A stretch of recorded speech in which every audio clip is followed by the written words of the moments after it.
Yeah, we have to accommodate for that student, so we have gluten-free products for him. Oh, So there's that conversation between the chefs and that person. So. yeah.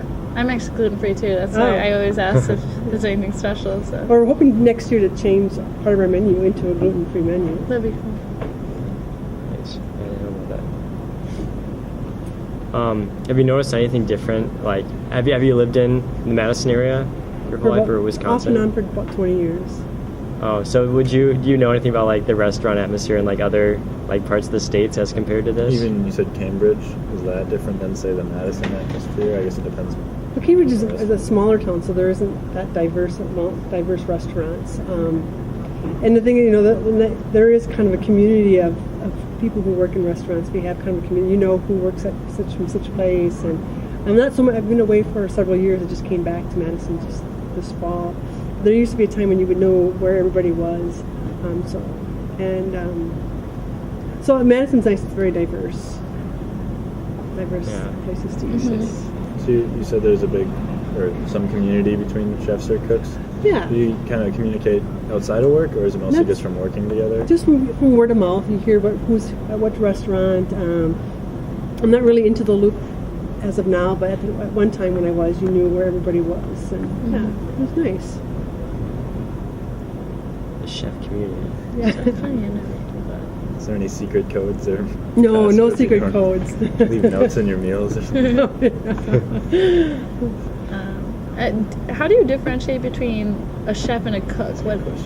How would you describe the difference between them? Is there a difference? Well, there is a difference, and there really isn't in my opinion, there really isn't a difference in this kitchen.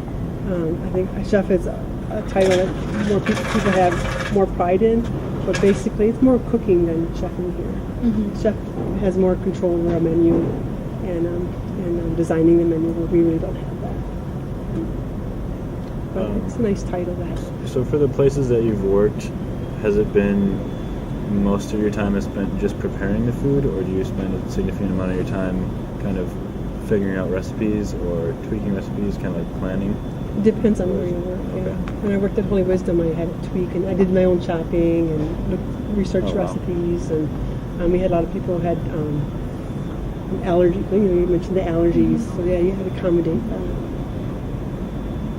So you got to interact directly with the people eating your food at the Holy Wisdom. I would get a dietary list of who I was coming in, what their concerns were, and I would accommodate that into my menu. I would get that in a week in advance, so I would plan menus a week ahead, and then go shopping for it. Yeah, that was nice. It was a nice gig.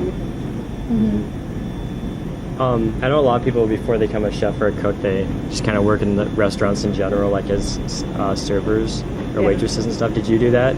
I didn't work as a server, but I have worked as a dishwasher. I worked as a person who just wiped off seats in the dining room when I was in high school. So yeah, it is a nice thing to build up. Yeah. Yeah. You do that just because you liked restaurants? Yeah. You knew you were going to do that? Yeah, just Nice. Did you learn while you were doing that, like, since you got to be in the kitchen sometimes? Yeah, well, I started. I worked for a woman named Elizabeth, and it was called La Bonne Femme, which means I think it means a good woman. It was a restaurant in Green Bay, and she needed somebody to come in and wipe off the seats in the restaurant. So I would wipe off the seats, and then I got into the kitchen, and I was making salads, plus doing dishes, and I didn't really go beyond that because then I ended up leaving and doing something else. But yeah, it started out that way. It was nice. What do you has your outfit like in the kitchen as a chef changed at all? Like, do you guys still just wear? No, it's standard? the same, but it was one of the reasons why I liked it. I love the mandarin collar and the white. So I was attracted to it. Yeah. Do you have a favorite time of the day you like to cook, or is it like busy during lunch, breakfast, dinner? Personality-wise, I work better with lunch and dinner, but I do like making breakfast. But I'm not very alert at breakfast time. Yes. Do you have to come in here for the breakfast every day? We have brunch time on Saturday and Sundays. So. All right. Is that your favorite type of meal to cook too, breakfast, or do you prefer dinner or lunch? I don't have a preference. Okay. Yeah. Yeah. One of the chefs we interviewed said he hated cooking like eggs and stuff. The yolks broke or something. Yeah. Yeah, they are hard. It Yeah. requires a little bit of a talent. Do you mind the weird hours that they have here at Liz Waters? Because don't you have like 3 hours off randomly between? No, I work 11. I work 10:45 to 7:15, Oh, okay. which is not the best hours because it's a big chunk of your day. You Yeah. have time to do things in the morning, and if you get some time to do things in the evening. I think it's kind of a tough shift. But, Yeah, it is. What do you do during, like, right now the kitchen's shut down, but you'd still be on the clock? Would you Right be- now, right now I have things ready to go into the oven. In fact, and I'm thinking about it in the back of my head while Yeah. we're talking. That I have things I have to do. So yeah, the time between like 1:30 and 4, I need to get everything prepared and get ready to get served. Mhm. Yeah.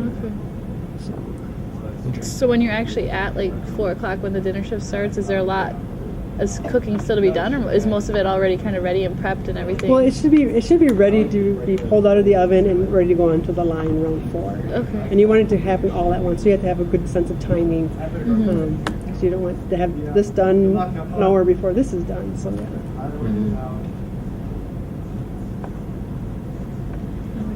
That's. Do you have anything else? I can't think of anything right now, but Right. I'm sure you have to get back to it soon. Yeah. Well, I didn't mean to shorten it that way, but I hope I did okay. You did. No, yeah, that was it fantastic. Perfect. You Okay. did great. All right. Okay. All right. All right. Thanks. Thank you so much for Oh, you're meeting with welcome. us.